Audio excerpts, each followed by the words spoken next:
J'espère que vous allez bien, j'espère que vous vous portez bien. L'heure est grave, l'heure est très très grave. Je demande à tous mes compatriotes, je demande à toutes les Algériennes, je demande à tous les Algériens de cesser de perdre leur temps dans des polémiques stériles. Éloignez-vous de ces réseaux sociaux qui polluent, qui sont pollués plutôt par les fake news, les manipulations, les polémiques stériles et les polémiques puériles, et intéressez-vous aux véritables sources d'informations qui vous parlent de ce sujet, qui est un sujet capital. C'est un sujet capital, c'est l'avenir et le présent de nos droits, de nos libertés, et c'est le socle commun d'une société. Quel est le socle d'une société? C'est pas les moutons, c'est pas les bananes, c'est pas la nourriture, c'est pas les aliments, c'est pas les pâtes, c'est pas les voitures, c'est pas les pneus, c'est pas l'adversité c'est pas les problèmes avec les voisins, c'est pas les crises diplomatiques ou politiques, c'est la loi. Un pays ne peut pas exister, ne peut pas continuer d'exister s'il n'est pas gouverné par une loi juste, par des lois justes, par un arsenal juridique juste, civilisé, moderne et qui garantit les droits et les devoirs de tout le monde.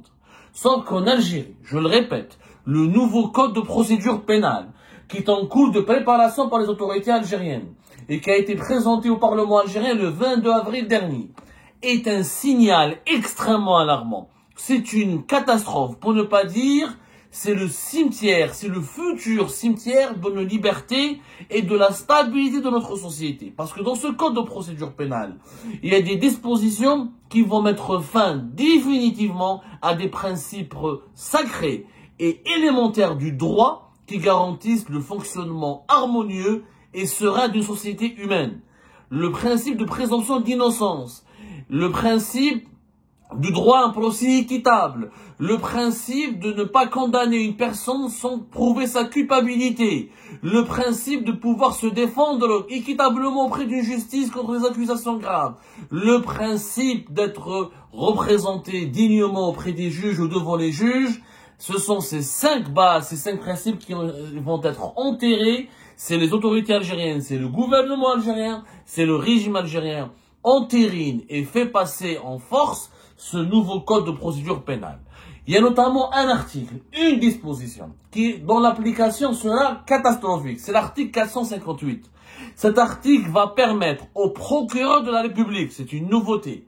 On ne voit ça que dans les pays archaïques, dans les pays arriérés, dans les dictatures et les pays où malheureusement les lois sont liberticides, où les populations sont réprimées et persécutées.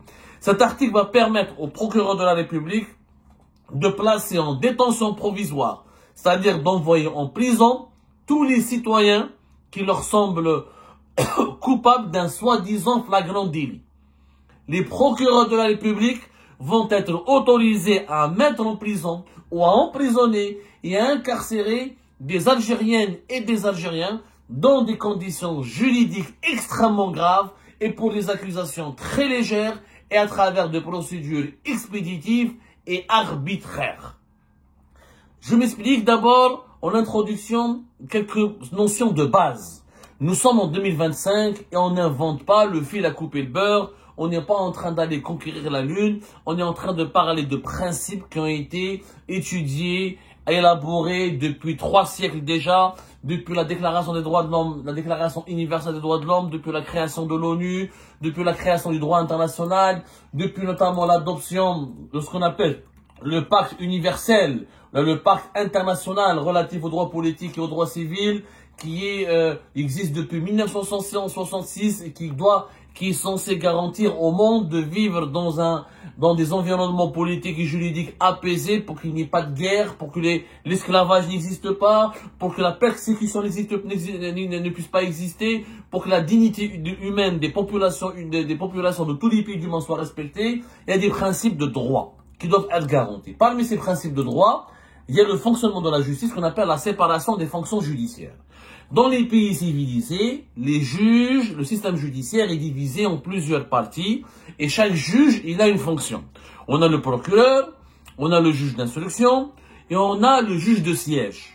Généralement, dans tous les pays du monde, il y a ces 3 fonctions et dans les pays civilisés, dans les pays développés, dans les pays où les libertés humaines, individuelles et publiques sont respectées. Dans les pays où les droits de l'homme sont respectés. Dans les pays où les populations sont libres, respectées. Et ils peuvent vivre dignement, où les populations ont leur dignité préservée. Il y a la séparation des fonctions judiciaires.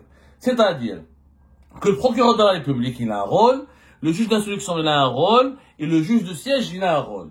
Le procureur de la République, c'est quoi son rôle? Dans la jurisprudence mondiale, le procureur de la République, il représente le ministère public, il représente l'État, il représente le parquet, il est l'instance qui doit veiller sur le respect de la loi, la protection de l'intérêt public, la protection de l'intérêt général, et c'est lui qui enclenche les poursuites judiciaires contre toutes les infractions qui menacent l'ordre public ou qui violent les lois et qui peuvent donc susciter des troubles à l'ordre public et qui peuvent donc menacer la sécurité d'un pays.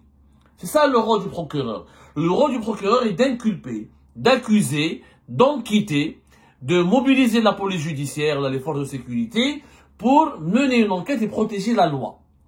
Par contre, le procureur de la République, il a des pouvoirs limités parce que celui qui doit ensuite, une fois qu'une personne arrêtée, inculpée ou la mise en examen ou l'inculpation, celui qui doit vérifier les accusations portées à l'encontre d'une personne arrêtée ou interpellée pour un délit ou pour un crime, c'est le juge d'instruction. C'est lui qui doit mener l'enquête et qui doit se charger de l'enquête judiciaire pour savoir si la personne est accusée est vraiment coupable ou pas.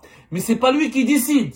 C'est pas le juge d'instruction. Celui qui décide de la culpabilité ou de l'innocence d'un individu, ce qu'on appelle ça le juge de siège ou le juge de cour. C'est-à-dire, s'il y a un procès, il y aura une contradiction, il y a le procureur qui va demander une peine, les juges vont lire l'enquête du juge d'instruction, les avocats de la défense vont défendre leur client, l'individu va parler, va plaider son innocence, et les juges vont ensuite donner un verdict. C'est eux qui décident à la fin qui est innocent, qui est coupable. Ensuite, il y a le procès de première instance, il y a la cour d'appel, il y a les voies de recours. C'est ça le fonctionnement de la justice. Un procureur de la République ne peut pas mettre en prison quelqu'un. Donc, pratiquement, dans les pays développés, les pays civilisés, c'est-à-dire les pays civilisés, pour moi, ce sont les pays respectueux de la dignité de leur population, respectueux de la dignité de leur population, respectueux des droits de l'homme et des libertés publiques individuelles. Le procureur de la République, il mène juste la charge. C'est-à-dire, il est chargé de mener la poursuite judiciaire. Il est chargé de accuser une personne. Le juge d'instruction enquête et vérifie, et le juge de siège condamne, ou il relâche, ou il relaxe. En Algérie, on a changé cette organisation avec le code de procédure pénale. Le nouveau code de procédure pénale qui est en train d'être étudié va permettre au procureur de placer en détention des personnes. Et ça, on le voit, cette cas, parce que dans les pays civilisés, le procureur peut donner un mandat d'amener. Il peut demander à la police, au service de sécurité, d'aller arrêter quelqu'un, de l'amener devant le tribunal, parce qu'il est soupçonné ou accusé d'avoir commis une infraction, un crime ou un délit. Il peut demander un mandat d'arrêt. Il peut demander un mandat d'arrêt. Et pas du tout, parce que le mandat d'arrêt, normalement, c'est le juge d'instruction. C'est-à-dire, il peut demander à arrêter quelqu'un en collaboration avec le juge d'instruction, ou dans certains cas, il peut faire, dans certains pays, c'est lui qui peut faire le mandat d'arrêt. Il peut faire un mandat de recherche, c'est-à-dire une personne doit être recherchée parce qu'elle est soupçonnée d'avoir commis un crime, un délit, une infraction. Mais en aucun cas, il ne peut emprisonner. C'est pas à lui d'emprisonner. Dans les pays civilisés, c'est ni le juge d'instruction, ni le juge de siège. Celui qui peut emprisonner, c'est même pas le juge d'instruction, c'est un juge, comme c'est en France par exemple, on appelle ça le juge des libertés et de la détention. Ça existe, ça, dans les pays développés, dans les pays démocratiques. C'est un juge qui est spécialisé uniquement pour décider qui va en prison, comment aller en prison et pourquoi aller en prison.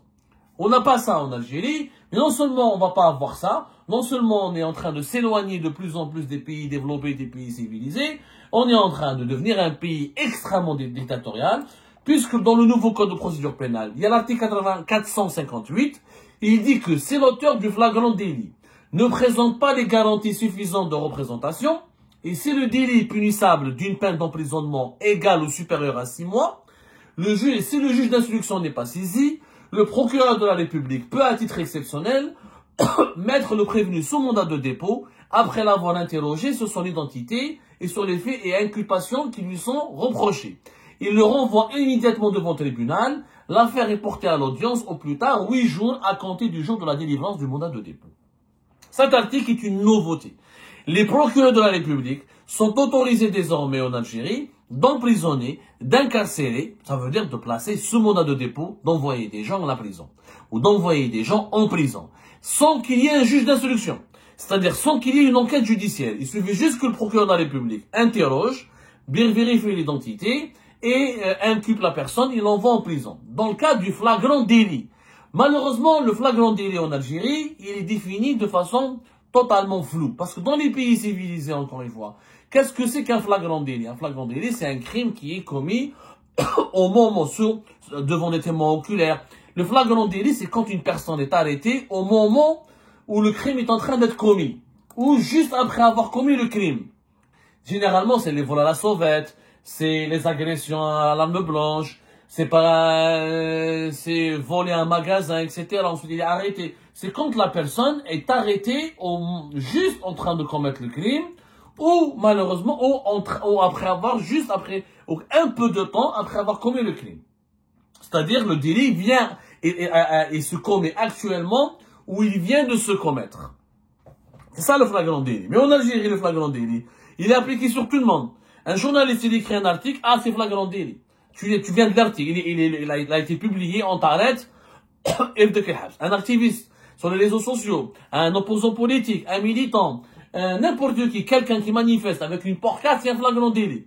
T'as pas un slogan politique qui ne plaît pas au pouvoir, c'est un flagrant délit. Donc, pourrait être que le flagrant délit.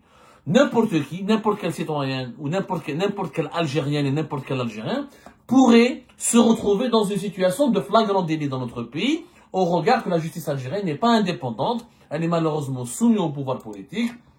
Et donc, pour les crimes politiques, pour les délits politiques, les délits d'opinion, écrire sur les réseaux sociaux, pour les journalistes qui écrivent leurs articles, leurs publications sur les médias électroniques, pour les youtubeurs, pour les tiktokers, pour les facebookers qui font des vidéos, des coups de gueule et qui dénoncent et qui critiquent le président de la République ou tel ministre ou tel wali, etc. Le flagrant délit peut être, la justice algérienne les considère généralement comme du flagrant délit. Ou directement comparaison immédiate.